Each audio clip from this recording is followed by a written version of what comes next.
This episode of Another Great Day is brought to you by Fireplaces, a place for your fire. It's Tuesday, April 4th, 2023. I'm Aaron, and that's Chris. Hello, it's me. Hey, Chris. I'm so glad you're here and on time after riding that Harley yesterday. That was gnarly. Gnarly on a Harley. Well, we'd like to welcome you back to Another Great Day, the podcast designed to encourage interaction, creativity, and conversation. Hey, another great day, listeners. Did you hear that sound? That means it's time for the best segment ever!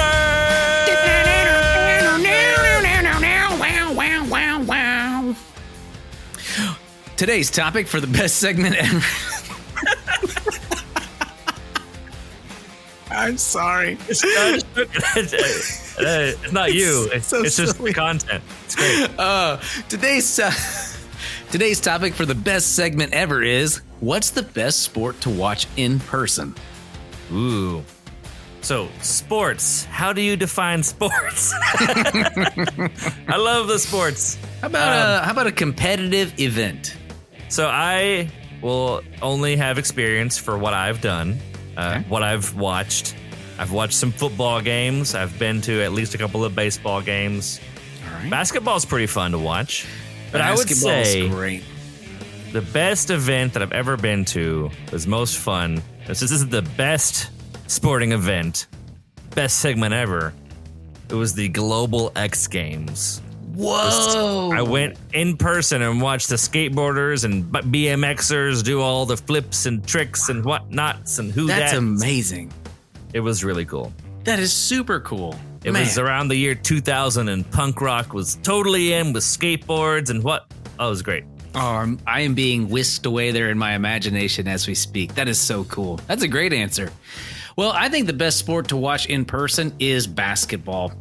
Now, that does not mean that I am the biggest fan of basketball. I prefer football, personally. I love watching football, but live and in person, I think basketball is a lot of fun because it doesn't slow down. Hockey is a close second because, again, just the speed of the game. But I've never been to a live soccer game. I've never been to a rugby match. I've never been to a lot of different sporting events, but I'm going to go with basketball. And if you have a best thing topic you'd like us to discuss, please let us know on our Instagram page, Another Great Day Podcast. Let us know. We'll add it. And that'll bring us to this day in history. All right, here we are on this day in history. Thanks for being here, folks. Well, on this day in 1974, Major League Baseball season begins. All eyes were on Hank Aaron. He had finished 1973, just the year before, with 713 career home runs. Why is that important? Because it was just one less than the all-time record set by Babe Ruth. But on April 4th, opening day, Hank Aaron, 39 years old, was sent the very first pitch of that game, and he launched it over the wall. Boom! Finally tying Babe Ruth and setting the stage for his ascent to the top of the all-time home runs list. Are you saying that this is the beginning of when Hank Aaron became known as the best at all-time home runs? Is he the top of the list still? I don't know. I actually didn't look that up to see who's on there these days, but I mean, at the time, he was a beast. I'll just say that. A baseball beast, if you will. Now, I will notice, maybe our listeners will, neither one of us said baseball was the best sport in person, but I bet this day, watching Hank Aaron could you imagine? Be the best ever would have been so much fun. Yes, and it is worth saying that baseball games are super fun to go to. We talked yesterday about the best way to prepare a hot dog. What better place to enjoy a hot dog than at a baseball game? Am I wrong? You are not wrong. Boom, positivity. And that will do it for this day in history. Indeed, indeed. Well, this next segment is the question of the day. And if you're new, we're going to ask a question just like we did and encourage you to answer that question with those around you. We'll give you a few seconds to answer. And if you need more time, pause the show and come right back. All right. So today's question is really more of a scenario. Imagine you're at a baseball game. The pitcher's on the mound. He's winding up. He's getting ready to throw that first pitch.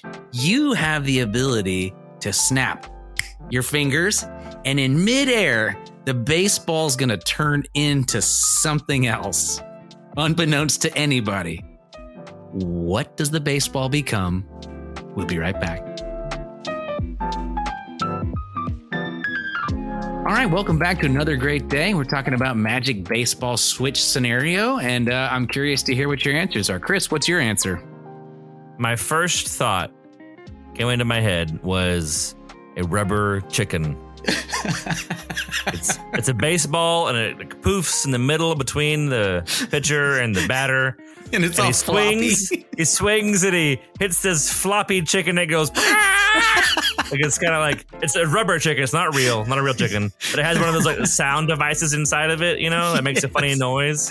Oh, that's so funny. But I was kind of imagining also that there's an old movie from the '90s where a Rambo parody guy shoots a chicken with a bow and arrow. Yes, Hot Shots Part 2. And it's like obviously fake rubber chicken that gets shot, and it's really silly. That was my inspiration. Oh, what do you got? Well, mine was a similar kind of thing, something ridiculous. I was picturing like a gigantic tuna fish. Like all of a sudden, it's just this really floppy fish in the air. Oh no! I know. Well, it's already been, it's not alive anymore. Obviously, okay, it was caught. Yes, and it was ready to eat. Absolutely. It was ready to be served at a sushi place. But yeah, no, giant tuna fish. I think that'd be hilarious. So that is funny. And what's even better about this, in my opinion, is the scenario of what everyone's going to do afterwards. Because you have to imagine everyone's going to be equally confused. The players, the spectators. What happened? Why is there a fish on the field? What? Yeah, I know. Well, I think that'll do it for today's discussion. Good job, Chris. And now it's time for a dad joke. Knock, knock. Who's there? A net. A net who? A net is what a fisherman uses. We'll be right back.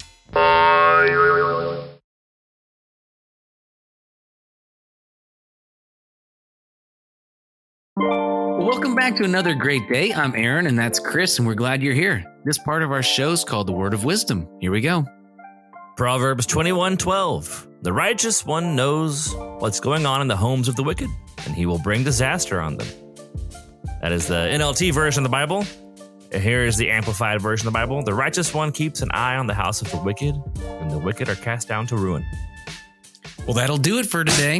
Let's cue the music and wrap things up. Our mission here is to encourage interaction, creativity, and conversation. So even though today's show may have come to an end, that does not mean your discussions have to come to an end. We thank you for listening and hope you make it another great day. We'll see you tomorrow.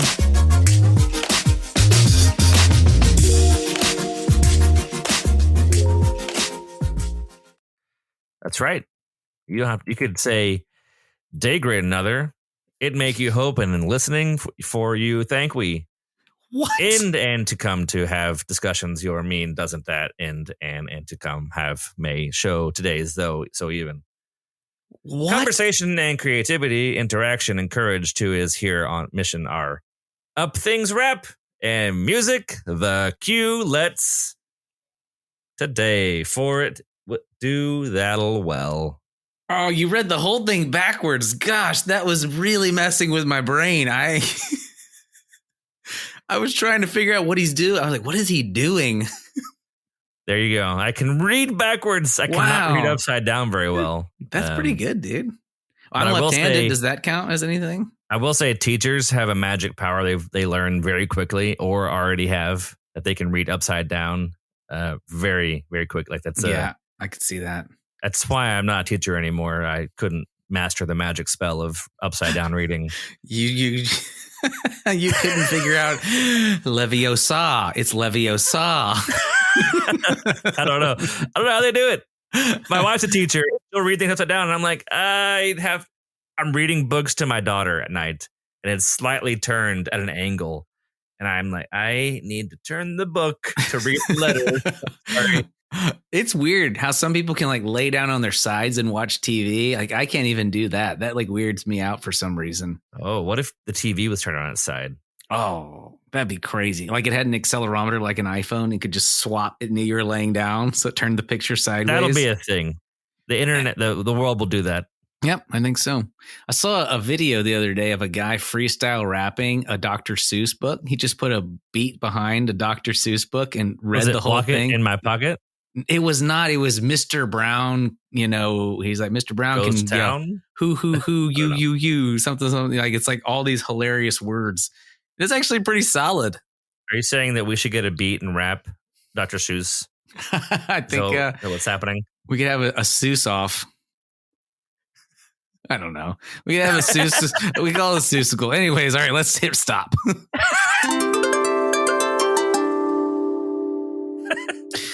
This episode of Another Great Day is brought to you by Fireplaces. We could do a really boring version fire of the podcast. We could do a really, really only sad, slow music. And we could do it for like the dad joke, like make it sound as sad as possible. Oh dear.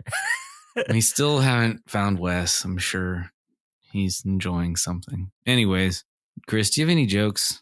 I think he went to the beach. Beach joke here. Mm-hmm. Let's move on. I hope he's living in that castle. All right.